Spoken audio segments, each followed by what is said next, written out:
They are out of the competition. Galatasaray through then to the next round where they'll face either Liverpool or Tottenham. Gab Marcotti is with us flying his Italian flag. Basically, Gab, damage done in the first leg. Is that kind of what we're saying from this, or are we saying Juventus fought hard?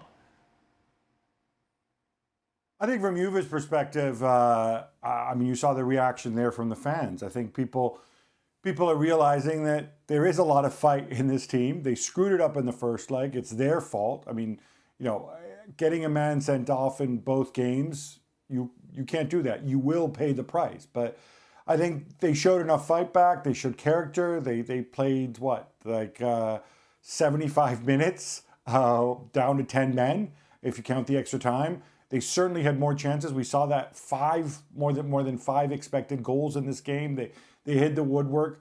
They did everything they could to turn it around. And you know, this comes off the back of two very disappointing results against Como and in the first leg in Istanbul. But that's the thing about football, right? There's always another game where you can do something. It's not going to help them in the Champions League. They're out of it. They'll have regrets. They should have regrets. But hopefully, if you're a Juve fan, you know, you can channel this to finish the season strongly and get back in the Champions League next year via Serie A. I think 10 out of 10 for effort, there's no doubt about that, but 3 out of 10 for losing 7 goals in 2 games against Galatasaray. Turkish football isn't exactly a stronghold these days. You know, you've got Galatasaray and Fenerbahce, the 2 points between them at the top of the Turkish Superliga, and you've got Nottingham Forest, who can't buy a goal, going to Fenerbahce and beating them 3-0. So when you look at it from that perspective, yeah, the effort was great, but in terms of, you know, had it been a proper Juventus side, and we know they've had their problems, and we know Spalletti's not been in there that long, but had it been a really, really strong Juventus side, I think they would have brushed a team like Galatasaray away.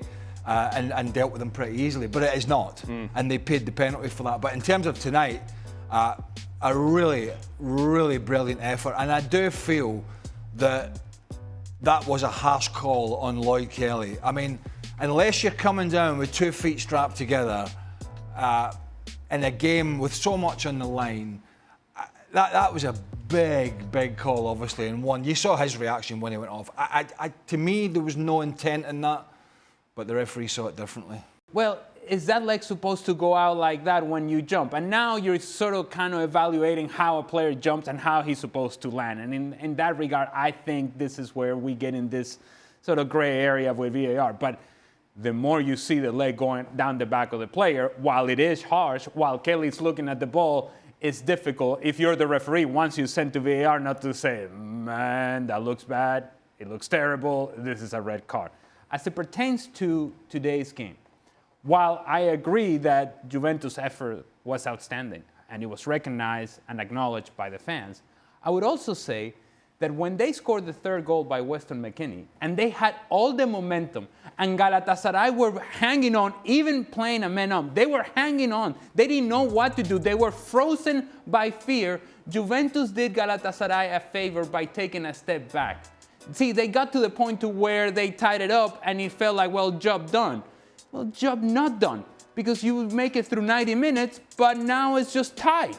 You have to go and play another 30 minutes, a man down, when you've done so much to try to get to the point to where you score that 3rd goal. If Juventus were going to advance, they were either going to hang on all the way to penalties or, more likely, by scoring a 4th goal. And I know it sounds crazy to say that playing a man down, but that's how dominant they were, even in that sort of situation. Galatasaray did not want any part of this. This is why you see Victor Osimhen, when he scores his goal, why he's so frustrated, why he's not celebrating. It's like, how in the world are we finding ourselves in a situation in which we have to hang on when we're playing a man up?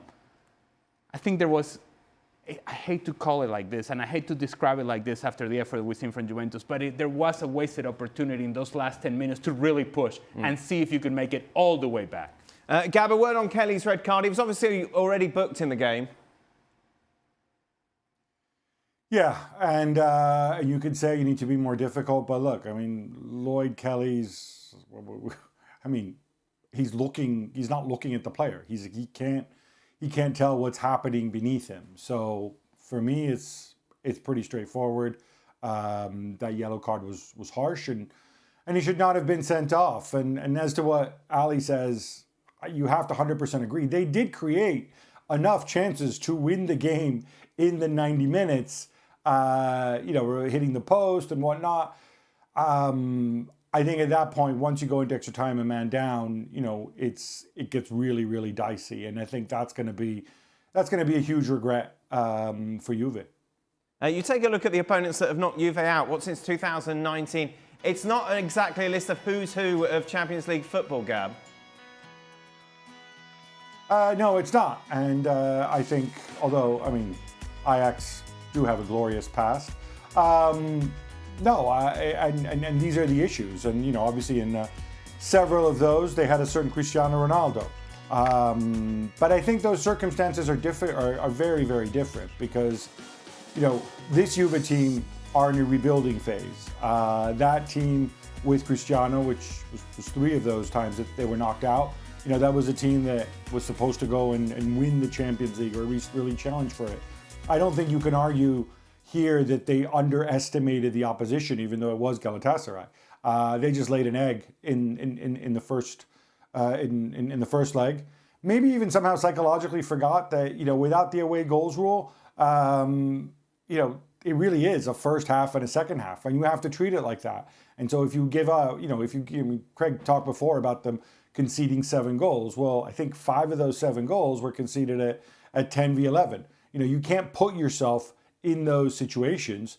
If you start losing and you're a goal down, say, all right, we'll get them at home. You have to have, I think, that patience and that mindset. And that was another failing from Juve over these 2 legs. As I mentioned then, possible opponents in the next round. The draw, of course, is on Friday. It's going to be a Premier League side. It's either going to be Liverpool or Spurs. It's going to be Spurs. It's going to be Spurs, isn't it? Galatasaray in the next round. A lot more questions on the Champions League to come, of course, on Extra Time, which, as always, you can check out over on our YouTube channel.